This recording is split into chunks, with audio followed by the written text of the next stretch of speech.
Hello everyone, today we are going to discuss about the cranial nerves. So the very first question which is arise in our mind, that is, what are cranial nerves? So the number of cranial nerves send electric signals between your brain and different parts of your neck, head and torso. Torso is related to the lower body. So बहुत सारी cranial nerves होती हैं जो electric signals को हमारे brain से हमारे body के डिफरेंट पार्ट्स तक पहुंचाती है. These signals help you to smell, taste, hear and move your facial muscles. So basically ये सिग्नल्स जो हैं वो हेल्प करती हैं हमें स्मेल करने में, टेस्ट करने में, सुनने में और हमारी बहुत सारे फेशियल मसल्स की मूवमेंट्स में. Cranial nerves begin toward the back of your brain. They are the key part of your nervous system. So ये ब्रेन के बैक साइड से अराइज होता है और हमारे नर्वस सिस्टम का बहुत इंपॉर्टेंट वाइटल पार्ट है. ओके, क्रेनियल नर्व्स 12 पेयर्स में होती हैं और ये स्प्लिट होती हैं हमारे बॉडी के लेफ़्ट राइट दोनों ही साइड्स को सिग्नल ट्रांसफ़र करने के लिए. So the name of these nerves are olfactory, optic, oculomotor, trochlear, trigeminal, abducens, facial, auditory, vestibular nerve, glossopharyngeal, vagus, accessory nerve which contains spinal accessory nerve and hypoglossal. So इनका जो naming है और one by one इसके इनके functions भी हम पढ़ेंगे. सो जो ऑलफैक्टरी इज़ रिलेटेड टू, आपको पता है कि the sense of smell is related to olfaction. So olfactory जो है हमारे स्मेल में हेल्प करता है. दैट मीन्स कि जो इसकी सप्लाई है वो हमारे नोज़ तक आएगी. Optic is for vision, ability to see due to optic nerve. Next is our oculomotor. Oculomotor जो है हमारी आइज़ की मूवमेंट में हेल्प करता है, ब्लिंक कराने में हेल्प कराता है. ट्रॉक्लियर जो है हमारे आइज़ को अप डाउन बैक फोर्थ की मूवमेंट करवाता है. नेक्स्ट इज़ ट्राइजेमिनल जो कि हमारे फेस के सेंसेशंस में हेल्प करते हैं. हमारे चीक्स को कोई टच करेगा तो ये सेंसेशन हमें ट्राइजेमिनल देगी. टेस्ट जॉ और जॉ मूवमेंट यानी मैस्टिगेशन वगैरह भी कौन करा रहा है? ट्राइजेमिनल. एब्ड्यूसन नर्व जो है हमारी आइज़ की मूवमेंट में हेल्प करता है. फेशियल नर्व जो है हमारे फेशियल मसल्स की मूवमेंट कराता है. दैट्स वाई जो ये हमारे फेशियल एक्सप्रेशंस जो होता है उसके लिए रिस्पॉन्सिबल है और ये हमें टेस्ट भी करवाने में हेल्प करता है. Auditory is related two year, auditory and vestibular nerve. तो ये हमारे हियरिंग में हेल्प करता है और वेस्टिबुलर इसीलिए इसको कहते हैं क्योंकि हमारे बैलेंस में भी हेल्प करता है. Next is your glossopharyngeal. Glosso is related to taste, okay, tongue and taste. Pharyngeal is for swallowing. So glossopharyngeal help in the taste and swallow movement. Vagus is help in digestion and heart rate. तो digestion में help करता है. That means हमारे digestive tract को ये supply provide कराता है. तो ये काफ़ी बड़ी जो है नर्व होगी क्योंकि हमारे पूरे digestive tract, heart काफ़ी बड़ा area of supply है इसका, right? Next is your accessory nerve. Accessory nerve को हम स्पाइनल एसेसरी नर्व भी कहते हैं क्योंकि हमारे शोल्डर और नेक मसल्स की मूवमेंट कराती है. हाइपोग्लोसल जो है ये ability to move your tongue, containing the ability that move your tongue. So next is your purpose of cranial nerve. कि क्रेनियल नर्व का बेसिक पर्पस क्या है हमारी बॉडी के अंदर? ये हमारे हेल्प करता है हमारे सेंसेशन और मोटर स्किल्स को कंट्रोल करने में. Sensation is related to the skills which is develop from the sense organ और the motor skills related to the movement. Okay, तो सेंसरी नर्व हेल्प कैसे कर सकते हैं हमारे कौन से सेंसेशंस में? That's include the feeling of touch, hear, see, smell and taste. और जो मोटर नर्व्स हैं वो प्ले करते हैं हमारे एक वाइटल रोल हमारे फेशियल मसल्स की मूवमेंट्स में, हमारे ग्लैंड्स की मूवमेंट में. और हमने पढ़ा भी था कि जो क्रेनियल नर्व है वो हमारे नेक की मूवमेंट भी करा रहा है, नेक के मसल्स की मूवमेंट भी करा रहा है. ठीक है, स्पाइनल एक्सेसरी नर्व हमने पढ़ा था. और ये जितने भी नर्व्स हैं ये हमारे सेंसरी हैं या मोटर हैं, इसकी ट्रिक हम आगे डिस्कस करेंगे, इसको लर्न करने की ट्रिक और कैसे हमको ये जो क्रेनियल नर्व्स है सीक्वेंसली लर्न करना है, इसके लिए भी हम एक ट्रिक है जो कि आगे डिस्कस करेंगे. ओके, सो ये जो क्रेनियल नर्व्स हैं ये ओरिजिनेट कहाँ से होती हैं? तो हमारे पास 12 पेयर ऑफ क्रेनियल नर्व्स हैं. उनमें से जो 2 पेयर्स हैं that is olfactory and optic, ये हमारे सेरेब्रम से ओरिजिनेट होती हैं. और सेरेब्रम हमारे ब्रेन का लार्जेस्ट पार्ट है जो ब्रेन स्टेम के ऊपर बैठा हुआ होता है, राइट? तो वहाँ से ये ओरिजिनेट होती हैं 2 important nerves that is olfactory and optic. जो रेस्ट 10 पेयर्स हैं वो हमारे ब्रेन स्टेम से ओरिजिनेट होती हैं. और ब्रेन स्टेम जो हमारी ब्रेन का वो पार्ट है जो हमारे अपर ब्रेन को और स्पाइनल कॉर्ड को कनेक्ट करता है. Have a look in the diagram जहाँ पर आप देख सकते हो कि ऑलफैक्टरी और ऑप्टिक आपके सेरेब्रम से अराइज हो रहा है, वाइल ऑक्यूलोमोटर जो है हमारा येलो कलर की छोटी सी नर्व हमारे कहीं ना कहीं मिड ब्रेन में प्रेजेंट है. ठीक है, आप देख सकते हो यहाँ पे ट्रॉक्लियर जस्ट ऑक्यूलोमोटर के नीचे है. आप दूसरे साइड पे देखो, इसमें ट्राइजेमिनल है, हमारी फिफ्थ क्रेनियल नर्व, जो कि ब्लू कलर में काफ़ी ब्रॉड नर्व दिखाई दे रही है डायग्राम में, वो हमारे ब्रेन स्टेम में है, ठीक है। Next is your abducens, then your facial green part, then your vestibulocochlear, then your glossopharyngeal, your hypoglossal, your vagus and accessory. You can see in the diagram. So next question arise होता है what is the longest cranial nerve? तो ये है हमारा vagus, जो कि हमारे channel का भी नाम है, और ये नाम मैंने यहीं से डिसाइड किया था। बेसिकली होता क्या है, जो हमारी वेगस नर्व है ना, सबसे पहले तो वो सेंसरी भी है और मोटर भी है, दोनों ही फंक्शन करती है। It's run through many part of your body, include your tongue, throat, heart, digestive system. अब आप सोच सकते हो कि आपकी बॉडी के कितने सारे पार्ट्स से होकर गुजर रहा है, यानी कितने सारे बॉडी के जो ऑर्गन है वो वेगस नर्व के ऊपर डिपेंडेंट है कि वो उनको कहीं ना कहीं से सप्लाई देंगे। तो काफ़ी इंपॉर्टेंट नर्व हो गई अपने आप में।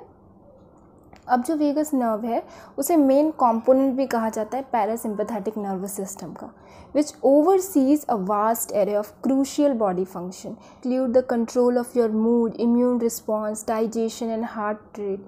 तो ये आपके मूड को भी यही कंट्रोल करता है, आपके इम्यून रिस्पॉन्स को, आपके पूरे डाइजेशन को हेल्प करता है कंट्रोल करने में, आपके हार्ट रेट को कंट्रोल करता है। और आप डायग्राम में भी देख सकते हो ये मिड ब्रेन से ब्रेन स्टेम से अराइज होकर के कितना ज़्यादा लॉन्ग है, और ये पूरे डाइजेस्टिव ट्रैक में फैली हुई है, थ्रोट, हार्ट से होते हुए।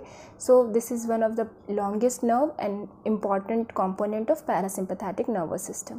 तो गाइस, आपके मूड को सही रखने के लिए और आपके हार्ट रेट को कंट्रोल रखने के लिए, आपके ब्लड प्रेशर को कंट्रोल रखने के लिए ज़रूरी है कि आपका सिलेबस कवर रहे और आपको चीज़ें क्लियर हो, जिससे आप एग्ज़ाम अच्छे से अटैम्प्ट कर सको। तो उसके लिए आपको मेरे चैनल के साथ जुड़े रहना ज़रूरी है। That's why Vegas is very important for you. Next is the condition and the disorder affects your cranial nerve. So basically cranial nerve को affect कौन सी conditions कर सकती हैं? So first तो ये हो सकता है कि इंजरी और डैमेज हो ब्रेन का वो पार्ट जहाँ पर क्रेनियल नर्व लोकेट करती है। इन सम केसेस अ कंडीशन में damage only one cranial nerve, और कई बार क्या होता है कि सिर्फ एक सिंगल क्रेनियल नर्व ही डैमेज हो। ट्रॉमा और सर्जिकल केसेस भी हो सकते हैं। Disorder or that affect the cranial nerve include the amyotrophic lateral sclerosis, जिसे हम ALS भी कहते हैं। तो ये एक तरीके का कंडीशन है, ये एक प्रोग्रेसिव डिसऑर्डर है जहाँ पर जो नर्व सेल है वो पूरी तरीके से ब्रेक डाउन हो जाती है और मसल्स बहुत ज़्यादा वीक हो जाती है। और एक फेमस साइंटिस्ट थे स्टेफन हॉकिंग, उनको भी ये प्रॉब्लम थी, इनको आप सभी जानते होंगे, तो उन्हें भी ALS था, ठीक है। Next is your Bell's palsy, जिसमें सडन मसल्स वीकनेस आ जाती है और drooping of the one side of the face. अब जो आपने पेशेंट में देखा होगा कि कुछ पेशेंट होते हैं जिनके वन साइड ऑफ फेस जो होता है ना, उसमें कोई एक्सप्रेशन नहीं आ पाता है। वो अगर स्माइल भी कर रहे हैं तो उनका वन साइड ही एक्सप्रेशन दे रहा होता है, दूसरा साइड नहीं देता है, वन साइड ड्रूप डाउन हो जाता है because this condition Bell's palsy जिसे हम कहते हैं। Next is your hemifacial spasm. Spasm is related to what? Involuntary contraction, twitches, ठीक है, on the one side of your face. अब फेस में क्या होगा कि हेमीफेशियल स्पाज्म वाली कंडीशन आ जाएगी, वन साइड जो है फेस का वो इनवॉलंटरी रिस्पॉन्सेज देने लगेगा, यानी कि अपने आप टिच हो रहा है, चीक्स अपने आप टिच हो रही हैं, ठीक है। Next is your internuclear ophthalmoplegia. अब बेसिकली इस कंडीशन में क्या होता है कि you loss the ability to move your eyes in sign when you are look to the side. अब बेसिकली जो पेशेंट होगा, सपोज जो पेशेंट है वो राइट हैंड साइड देख रहा है, ठीक है। जब वो राइट हैंड साइड देखता है without moving the head, just moving the eyes, वो राइट साइड देख रहा है। देन अगर वो सडनली लेफ्ट हैंड साइड देखेगा तो उसकी एक सिंगल जो आइज़ है वो रिस्पॉन्ड करेगी, लेफ्ट हैंड साइड जाएगी, और जो पहले जो एक आइज़ है वो उसी प्रीवियस पोजीशन पे रह जाएगी। इस कंडीशन को हम कहते हैं इंटरन्यूक्लियर ऑप्थेल्मोप्लेगिया, जिसमें आइज़ की जो मूवमेंट है उसकी एबिलिटी लॉस हो जाती है, ठीक है। Next is oculomotor palsy. इसमें क्या होता है, थर्ड क्रेनियल नर्व जो है हमारी ऑक्यूलोमोटर नर्व वो डैमेज हो जाती है, ठीक है। That cause one of your eye to stay position through you are looking down and out to the side. अब यहाँ पर क्या होगा कि जब आप नीचे देखते हैं, पेशेंट जब नीचे देखेगा तो जनरल है नीचे देख रहा है, देन अगर वो ऊपर की तरफ देखेगा तो एक आई ऊपर आएगी, दूसरी आई वहीं रह जाएगी। ऑक्यूलोमोटर का फंक्शन क्या था? ब्लिंकिंग करवाना ऑक्यूलोमोटर का फंक्शन था, तो यहाँ पर वो मूवमेंट जो है वो लॉस हो जाएगा, ठीक है। Next is your stroke. Interruption to the blood supply to the brain because of the blood clot और रप्चर्ड ब्लड वेसल। तो ये तो मेडिकल इमरजेंसी वाली कंडीशन है, stroke. Next is your traumatic brain injury, disruption और damage to the brain function. अब क्या होगा कि इस कंडीशन में, क्योंकि ट्रॉमेटिक ब्रेन इंजरी है, तो ऑब्वियसली बात है किसी ट्रॉमा की वजह से ब्रेन डैमेज हो रहा है, ब्रेन का जो कोई पार्ट है उसमें किसी फंक्शन में डैमेज हो रहा है, सडनली कोई फॉल वायलेंटली कुछ हो गया, सर में चोट लग गई, that's it. Next is your trigeminal neuralgia, this is a chronic pain to your fifth cranial nerve. Fifth cranial nerve में कोई क्रोनिक पेन होगा जिसकी वजह से वो पेन आपके रेडिएट हो जाता है चीक्स तक। तो ऐसा कोई पेशेंट आता है जिसके चीक्स में पेन आ रहा है, तो आप समझ सकते हो कि उसके फिफ्थ क्रेनियल नर्व में प्रॉब्लम है। तो basically these are the sign and symptoms जिसकी जो क्रेनियल नर्व डिसऑर्डर्स को इंडिकेट करती है, ठीक है। तो बहुत सारे फंक्शन और सेंसेशंस में प्रॉब्लम आएगी जब क्रेनियल नर्व में कोई डिसऑर्डर होगा, क्योंकि जितना भी उसका फंक्शन है कहीं ना कहीं उसमें अफेक्ट होगा, तभी वो चीज़ें हमें मतलब विजिबल होंगी। First is your balance, balance ख़राब हो सकता है, फेशियल एक्सप्रेशन ख़राब हो सकता है, ये फेशियल नर्व के डैमेज की वजह से होगा। हियरिंग प्रॉब्लम आ सकती है, ठीक है।